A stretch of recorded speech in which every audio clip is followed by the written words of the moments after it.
defending the free market, and making the moral case for capitalism. The Justin Moore Show. Hey everybody, welcome to the Justin Moore Show, where we make sense of what's going on in this crazy, insane, out of control world. And my friends, I'm actually, what I want to do on today's show, I want to focus on what's going on here locally, here just in, Billings, Montana. Now, don't turn off the podcast yet. They're like, oh crap, okay. I don't want to listen to Justin talk about something that's going on. It only affects him and his little bubble in Montana. The world's much bigger than Montana, Justin. Well, no. Actually, this story I want to talk about, it's gone national. And actually, one of the articles I want to refer to is from Forbes. Yes, I know. It even made it to Forbes.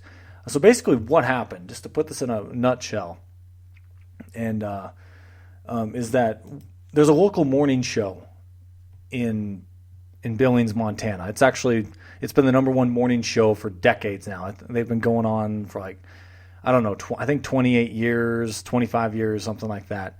It's the Flakes morning show, the Breakfast Flakes, with Mark and Paul. And I've been listening to them, when I've been feeding cows in the morning before school. I'm like in 7th grade. So I've been listening to these guys for a long time. I personally know both Mark and Paul. They know me. When my mom and dad, when they go on their little trips to Mexico, they'll go with Mark and Paul. So I like them. I think they're great guys. And you look at just radio in general, before I jump to the story here. Most local radio hosts, they're horrible. They're piss poor. I can't believe how bad they are. They say these little jokes or what they think are jokes. They're not even funny. And it's just always comes across as awkward. But don't get me wrong, there is some awkward that does work. Like with Zach Galifianakis and Between Two Ferns. That's great. That awkwardness is awesome. But when I don't think these local radio hosts, they're trying not to be awkward, but that's just how they're coming across. And they're trying to crack jokes that are not working. It's one after another that are just oh, crap. I mean, it's like a guy going up to all these different girls at the bar trying to get their number, and he keeps failing time and time again. And eventually the guy's got to look at himself and be like, hey, what am I doing wrong? Am I making girls uncomfortable the way I'm coming up to them? I'm getting in their bubble. I'm just coming across as not confident. Whatever it is, you got to step back and take a look at, okay, what am I doing? But yeah, just the average local radio show, especially around here in Montana, they're horrible. They're not entertaining at all. They're not funny. But like Mark and Paul's show, that is different. Paul is a farmer. So of course I can relate to that. Mark's he knows the country music sort of stuff. But they have a really good banter back and forth. And the humor in the show, it comes across as natural through stories. It's not like it's being forced upon the audience like most people try to do. You're trying to make something great. No, just let it happen naturally. Well, that's what they do, and they have a fantastic show. Well, what happened? The show that's been the most successful show in Billings for over 20 years, basically Paul Mushaben, he got suspended this last week. And it was over a blog post that he titled Indian Reservations. Now, their managers at the station have told them, look, they're requiring these guys to write blog posts, I guess as a way to help, stay connected with the listeners, that sort of thing. So they wanted them to put blog posts. So they have to come up with topics to talk about. Well, one of Paul's topics was Indian basketball. And the point he's making in the post, which actually, when the radio station read it, they took it down. So I actually can't pull it up and read it to you, which is unfortunate. But I heard him talk about it a little bit, and he was responding because Paul, after he wrote this blog post, he took a lot of heat from people, and they're calling him racist, a bigot, this and that. And he was on the air the next day, and then they suspended him on Friday. So he was only on the air that one day. So basically what he did in this blog post, he made the case, look, here in Montana, we have 7 Indian tribes. There's a lot of Indian basketball teams. And they have a reputation in Montana where they are very rowdy, they're violent, they destroy property, and that sort of thing. And so he's making the point, and he's referring to when he was making this blog post was based on a recent incident of of a Native American team basically just being totally off the wall at a recent basketball game. So this is why he brings up the post. And actually, to give you guys a recent example, this is coming from a newspaper here in Montana. Now, one of the names I'm going to bring up is Shepherd. It's a Shepherd High School. It's actually just right outside of Billings. And actually, this Paul that was suspended, his kids went to Shepherd High School. And so this is the team that's being referred to. And now the other team that's referred to in this post here is Lodgegrass. Now, Lodgegrass, that's an Indian tribe basketball team. So let me just read this just so you guys kind of have a feel for kind of what I'm talking about here. And don't worry, we're going to bring this back into economics and libertarian sort of things very shortly. So just hang with me here for a second.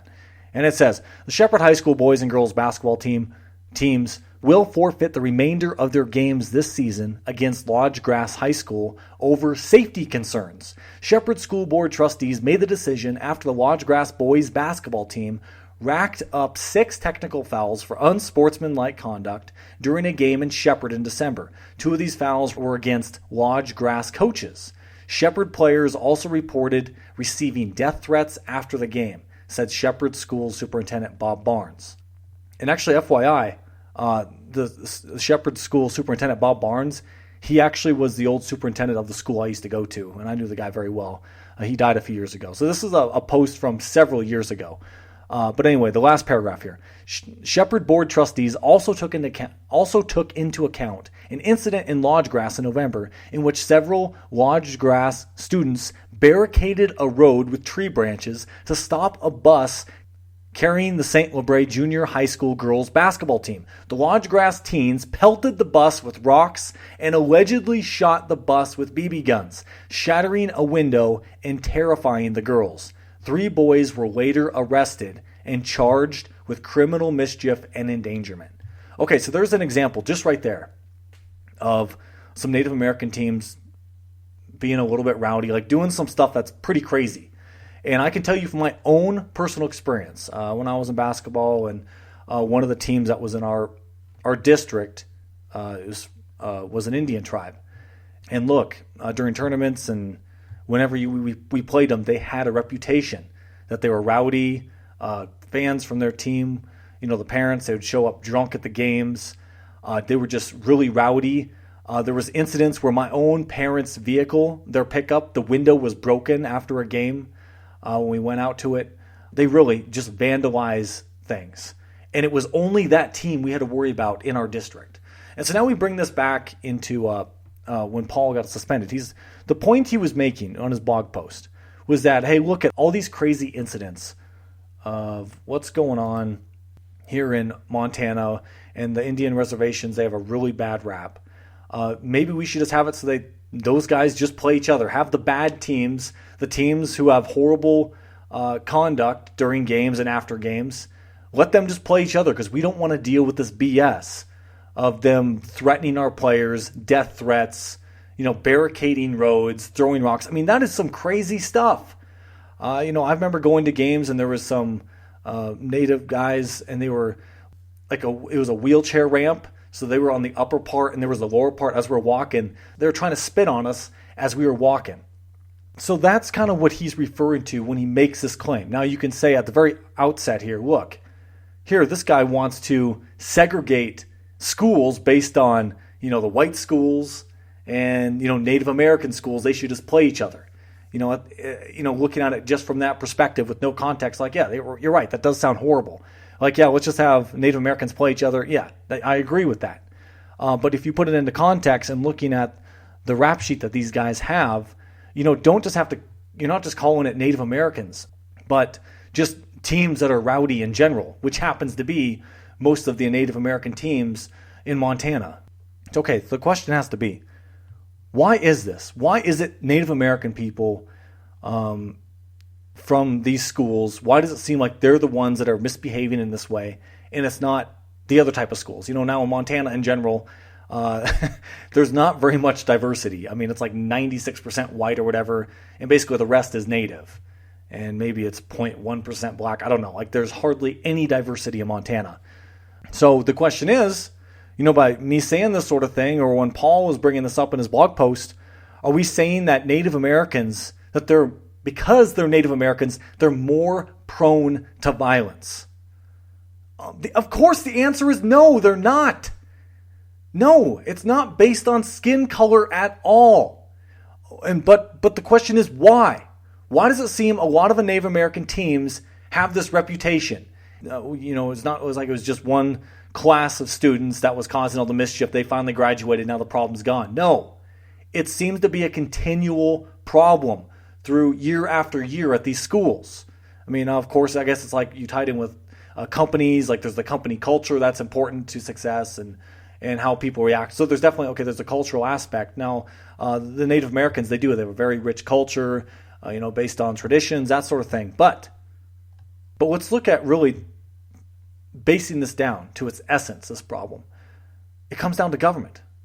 Look at the Native American reservations that have been created, and basically the way that Native American tribes and these reservations work, they're a sovereign nation within the United States. So when they're talking with the federal government, they're talking from government to government is what it is. It's a separate entity. So they create their own laws. They have these little tribal councils. They have their own little tribal government.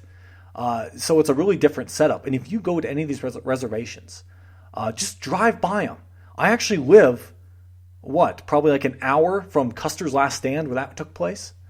You go drive where that reservation's at, the Crow Reservation. You just see it's a bunch of trailer houses. It looks run down. It's a dump. So why is that? Well, a lot of these reservations, it's communal property. Everything's about the tribe. It's the collective. There isn't talk about the individual. Capitalism in general, from the Native American perspective, like that's seen as a bad word. Because, the individual, no, it's about the tribe. We got to look after the tribe for the sake of the tribe. But communal property means that there is no private property. Because, why would you want to improve your house when you don't actually own the ground that it sits on? Right? I mean, when you can't actually own something, why improve it? And that was the problem with the Pilgrims, and they were all dying off because they didn't have any private property. But once private property was introduced, guess what? You guys know this story. The Pilgrims started to flourish. That's what it was. It wasn't just, the Indians came over and taught them, hey, look, this is how you grow corn. No, it was because private property rights came about.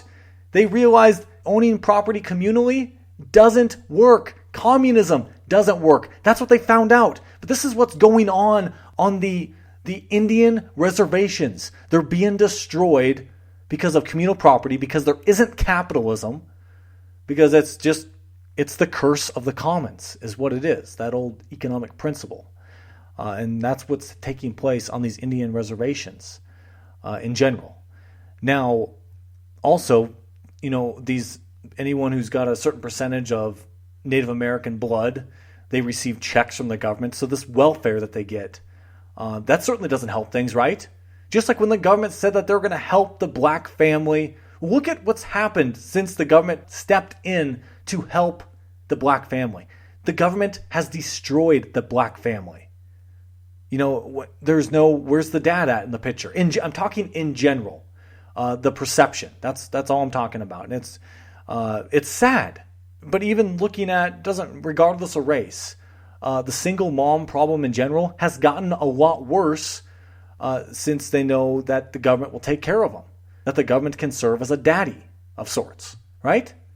Any of these sort of problems that we have, the government says, oh, hey, I can fix the problem. No, you can't. You're going to make the problem worse. Just like when the government stepped in the 1970s with the Department of Education under Jimmy Carter. Hey, let's make education more affordable. Let's make it more effective. Let's have a Department of Education. What has happened to the cost of education since the 1970s?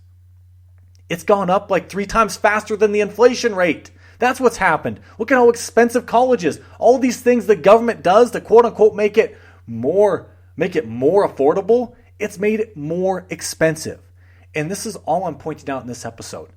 Here we have Native Americans. I think Native Americans, it doesn't matter. I have nothing against the Native Americans, nothing. They're just people just like anyone else. I don't care about skin color, but all I'm pointing out here is that it's the government specifically trying to assist groups that's destroyed them. When people live off of government welfare, when people don't have to provide for themselves, I mean, how do you have any worth? You don't. You get your worth from, doing things for yourself, and feeling that accomplishment like, man, I did that. Or like when you, as the father figure, the breadwinner in your family, you provided for your family. Your kids are able to eat. Your kids are able to go to a good school and have a great life because of what you do, providing for your family. Like that, for the fathers out there. I'm not a father, but I can just assume that you have a sense of accomplishment, what you're doing.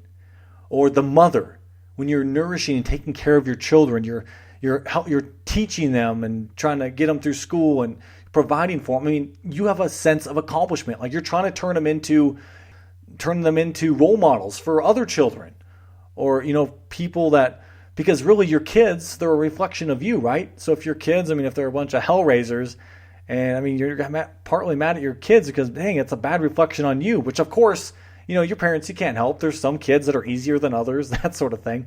You just got to deal with the cards you're dealt. But all these sort of things. So when the government steps in and they do everything for you, you don't have that sense of accomplishment, right? So it's no surprise you look today, look how many people are just so depressed. They need antidepressants. Like you don't have any value. When you work for someone else, it's like, dang, these guys couldn't get by without me. Like that gives you can feel the value that you provide for someone else. But you just get a check in the mail and just go spend it. You're just watching Netflix. You've gone through all the TV shows on there and you're waiting for the next Netflix original series to come on because come on, I need something new to watch. I'm sick of all this crap, I've seen it all. No, that's the problem in general today, is just as a government has gotten too big, it's destroyed people. And all of this trickles down into other parts of life, the morals of society. All the problems we're seeing today, it all boils down to just this big behemoth government destroying people. But these people, they want this assistance, right? Everyone wants a freebie. That sounds great. It's like, oh, all these people who are typically the poorest among us, they're the ones who go and they buy the lottery tickets because they want to strike it rich, because they feel that the only way they can get rich is by winning the lottery, that they can't do it through their own hard work. We all can get rich. You just got to, find something that you have a special ability in, some sort of special talent, which we all have something we're talented at. Or if you don't know what you're talented at, it's up to you to go out and discover it. Go try new things. The most important thing you can do is to step outside of your comfort zone and to just keep trying new things. Figure it out. That's why most people can't find out what their true talents are. It's so, they call it a comfort zone for a reason. It's where you're comfortable. You don't want to be uncomfortable, so I'm just going to stay right here. I'm good. No, but you don't grow when you don't leave your comfort zone. That's where the most growth comes from. That's where you can obtain new skills, is being outside your comfort zone, testing yourself to the limits, and obtaining those new skills. And maybe you'll find that you're skilled in things, wow, you would have never guessed, like, holy smokes, I never realized. Or maybe things that you thought, okay, you were horrible at before. But then after just applying yourself just a little bit, you're amazed at the results. You're like, holy smokes, this is really me doing this? No way, I never saw me as the one who could do that. No, it's amazing what you can do when you put your mind to something. And that's what I just see most people don't do today. People would rather just bitch and complain that, poor me, I have it bad. Oh, they have a bunch of excuses. Oh, my family doesn't have much. They can't afford me to go to college. We all have excuses we can make. Every single one of us, we all have our own struggles. And even the people you think who aren't struggling, guess what? There's something they're struggling with. We all have something. It's always a battle. And for the people who are at the top of their game, it's a lot harder to stay at your top of your game because it's so much easier just to it's so much easier to fall off the top once you're there. But when you're at the quote unquote bottom, all you got to do is just work your way up, right? So here we have, tying back into this, the first thing I mentioned on the show here, we had Paul Mushaben, the local radio host. He was suspended. A guy who's been on the radios, for over 25 years, suspended indefinitely until further review. So maybe they'll bring him back after they lose a bunch of sponsors. And most of the people that listen to that station, Cat Country, they listen just for that morning show. So maybe when that radio station realizes, oh crap, we kind of need this guy back, so maybe they'll bring him back. Maybe they won't. Maybe they will just fire him. So at this point, we don't know. But this gets into also with these people in general. Some people refer to them as snowflakes, whatever, crybabies. And a lot of people like to point to the millennial generation, that they can't take crap. And it's just in general. It doesn't matter. Millennials, I'm a millennial. So just the typical people today, they have no tolerance whatsoever. I mean, the First Amendment is supposed to protect things you don't agree with. You don't need to protect speech that everybody agrees with. Why does that need protection? It's what people disagree with that needs protection. And so here's this guy, because it wasn't politically correct to go after, what a lot of people would tend to agree with is a problem. And me living in Montana, I've noticed this stuff firsthand. It is a big problem. And the reason why I just kind of went down this whole rabbit hole, talking about property rights and all this, because it's a reflection of what happens to a culture when you do get farther and farther away from capitalism. It literally destroys people. And that's what's happened in a lot of these reservations, because of a lack of property rights. And so now that's reflected in this sort of behavior we see, whether it's at basketball games or, you name it, that's reflected in the culture at these schools. So it's not about racism at all, or being a bigot. And even Paul, the next day on the radio before he was suspended indefinitely, he made the point that, hey, I'm not a bigot. I'm just pointing this out as a problem, and it's what people aren't willing to talk about. And this is what's just so sick. It doesn't matter what it is, whether you have Trump, with the transgender bathrooms thing. Look, if we actually embraced capitalism in this country, and we could do what we wanted with our own private property, this transgender bathroom thing would never be an issue. If you owned a restaurant and you want to have only 2 rooms, a men's room and a women's restroom, then that's what you'll have.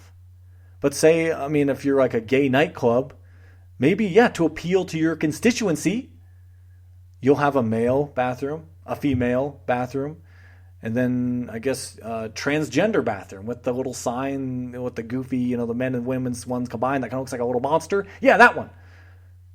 Because you're appealing to people, maybe they'll feel comfortable, and you want people who are coming to your establishment to feel comfortable. So maybe you'll have other ones. You'll just have a door that just shows a big old question mark. Like, okay, this is where the confused people go. If you're a monster, you don't know what the heck you are. You got a little bit of everything on you. Yeah, you could just go into that question mark one. Leave it up to private property rights. Why is the government telling us what to do? Just like when the government stepped in to ban smokers from restaurants. No, I'm not a smoker, but I don't want the government to do that. If you want to have smoking in your bar or your restaurant, then let him. But if I don't want to deal with the smoke as a patron, as a customer to that restaurant, then I won't go there. I'll go to somewhere else because it's like, oh man, they have great food, but that smoke really irritates my lungs. Problems of asthma. And I just can't stop coughing after I take in that smoke. I just can't do it. Okay. That's how things are solved in the free market. Through the individuals with private property rights. But no, everything has to be about all these collective rights and all this BS. Everything's a national issue. Transgender bathrooms. This is some big issue, some big talking point. I mean, it's incredible. All this sort of stuff that we have to fight and bicker about with other people. But that they should not even be a problem. I'm trying to look here. I have this article here from Forbes where this guy's he's basically bashing Paul Mushaben. So the title of it, Indian basketball, yeah. And I guess I was thinking I was going to read from his little post here by this, what's his name? Bob Cook. But I'm looking here. I'm not seeing anything I think I want to read. He says this towards the end of the piece here. As the election of Donald Trump as president has appeared to make some people feel more brave about unleashing their inner bigot, so too has it moved many others to stand up against such conduct. And that's why the native and non-native school teams did the night on February 22nd, their postseason tournament round from the Great Falls Tribune, which is that's a newspaper in Great Falls, Montana. And it says, a day after a Billings, Montana radio host suggested that recent unruly fan behavior means it's time Montana high school basketball provides separate tournaments for Indians and non-Indians, members of Northern Sea Boys team from Power Belt, Hart Butte, and Box Elder, the latter two reservation schools, locked arms in a circle at center court and then shook hands. Okay, so based on this has also received some national attention. It's like, oh, look at these guys coming together. Yeah, they ain't going to take crap from that bigot Paul. Because here they are locking arms. And then based on what just happened and what I just read here, we had the U.S. Senator from Montana, Jon Tester. He sent out a tweet, and he's referring to what I just read there. And he says, as a former referee, I couldn't be prouder of our student athletes for showing the world what Montana values look like. Okay, well, Jon Tester is a piece of crap. He's just, he's a big lib. And what the heck is he talking about? Okay. I still, even though it kind of comes across as bad, what's been taking place, that you want to separate and have separate tournaments for the Indian teams, but always making the point is, hey, look, and I'm just kind of reiterating this point here, that if you have teams that are totally destroying private property of other teams, well, if you just have those teams that are doing all that bad behavior, just let them all go play together so they can just destroy each other's property, then fine, let them. They can deal with that issue on their own. It's kind of the point he's getting to, but yeah, it sounds bad when it's happens to be mostly the Indian teams. So you can understand, wow, this can be taken out of context, and it is a sort of, you're throwing stones in a glass house. You just have to be very careful about this stuff. And unfortunately, with the PC culture we have the PC police out there looking for anything, any way to destroy someone's career who's seen as a conservative. Now, Paul Mushaben, he is a big-time conservative. I certainly don't agree with a lot of his stances, but I like him a lot. I like him personally. And so, you know what? And you guys know this, listening to my show. Look, I have different opinions from people. It doesn't mean I hate them, or it's just fine. It's fine. I understand where they're coming from. I understand their perspective, but we're just not going to agree on this. I'm more of a libertarian, and I think some things that conservatives like to go at that are seen as the problem, I see as just symptoms of the problem, and you're not getting to the root of the problem, which to me as a libertarian comes down to a bigger government. So a lot of conservatives, they want to step in with some big government proposals that they think will solve the problem. But that's not getting to the root of the problem. So that's where I mostly disagree with a lot of conservatives out there, like Paul. But I think he does have his head on his shoulders, and he certainly does try. And so I don't know. I'm just sick and tired. And the reason I want to bring this up is just because it's a local thing. And who knows, maybe this story will just keep blowing up and getting bigger to a much larger issue, especially with Trump. During his campaign, he was seen as a bigot, as a racist. And here's just more evidence of basically Paul Mushaben. He was a Trump supporter. He didn't really support him in the primaries, but he did vote for him for president over Hillary Clinton. He couldn't stand Hillary Clinton. So is this where we're at today? Let's just try to destroy each other if we disagree with one another. Is that really the right way to go? Kind of like the Milo Yiannopoulos sort of tactic on things? No, I don't think that's the right way to go about and trying to pull people over to your side at all, or to try to destroy people that disagree with you. No. I wanted to just address this on today's show, and you just look at that destruction, and you always hear these statistics about the poorest 1%. Well, I wish I had the exact statistic, but there's a big percentage of that poorest 1%. Guess where they live? On Indian reservations. And you kind of look at, in general, of course, this isn't a racist sort of thing at all, but just in general, the behavior you witness on Indian reservations, the violence compared to other places around the country. I don't know, I think this is just a lot more evidence just how big government destroys people. And that's what I was talking about earlier on in this episode. And this is why I make the point and why I fear in the future we have economic destruction, where we have all these people who rely on the big government. They're receiving their welfare checks, whatever. What happens when those checks, when they stop coming? Where do you go? People who are not used to taking care of themselves, not providing for themselves, they just get a check in the mail and they just go cash it, loading up on food when they get it. What happens when that check stops coming? What do those people do? They're most likely going to be on the streets. They're going to be rioting. They're going to be trying to steal from other people. And with a government that's broke, which, right now it's seen as our country, it's obviously broke, but it's not evident to the average person yet because they haven't felt it yet. It hasn't really been witnessed. It's almost like a conspiracy that the government's broke. But eventually when this conspiracy, I just put quotes above my head, when this comes out on the open, people are going to be upset. And it's going to be a scary, scary time. Look what's going on in Venezuela right now. How we got these guys, they're eating anteaters, they're eating flamingos, cats and dogs, anything they can get their little paws on. It's sick. And this is going on right now in another country that used to be seen as one of the wealthiest, most prosperous countries in South America. And it's a third world country now. This is the type of economic destruction that can happen. And it's scary, but people think it can't happen here. It can't happen in the United States of America. No. We got a constitution. Oh yeah, about that constitution that we don't follow. Ladies and gentlemen, you guys know this. I don't need to tell you, and I'm not going to tell you on this episode, just about preparing yourself for what's to come, what seems inevitable at this point. But time will tell, won't it? So anyway, guys, that's all I have for you today. If you guys can catch up on older episodes, I've got like 100 and this is probably like 129, 130, something like that. You want to go catch up on my old episodes, go to justinmooreshow.com. Moore is spelled M-O-H-R. You can buy your Amazon goods through my little widget there. And oh gosh, guys, I need to tell you here. Hold on, don't shut off the podcast. Hold on a second. If you have signed up for an Amazon Prime membership, and if you have an Amazon Visa card like I do, or they also have, I think, the Discover card too. But when you're a Prime member, guess what you're getting back on your credit card? They just changed this like a month ago.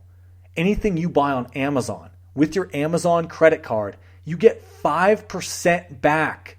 Every dollar you spend, 5% back. That is huge. So, it's always important to have more than one credit card, and you can be strategic with them. And actually, I told you guys I want to do a bonus episode talking about this. But here, I'm giving you a little freebie. You have Amazon Prime, or just Amazon in general. Get the Amazon credit card. Like I have mine. I only use it. It's linked right to my Amazon account. So all my Amazon goods that's the only time I use that credit card. But I'm getting 5% back. That is amazing. So there's ways you can use credit cards to make money, and that's certainly what I do. And obviously, if there's a lot of people out there who have no idea what the heck I'm talking about. I'm not talking about you guys who are listening.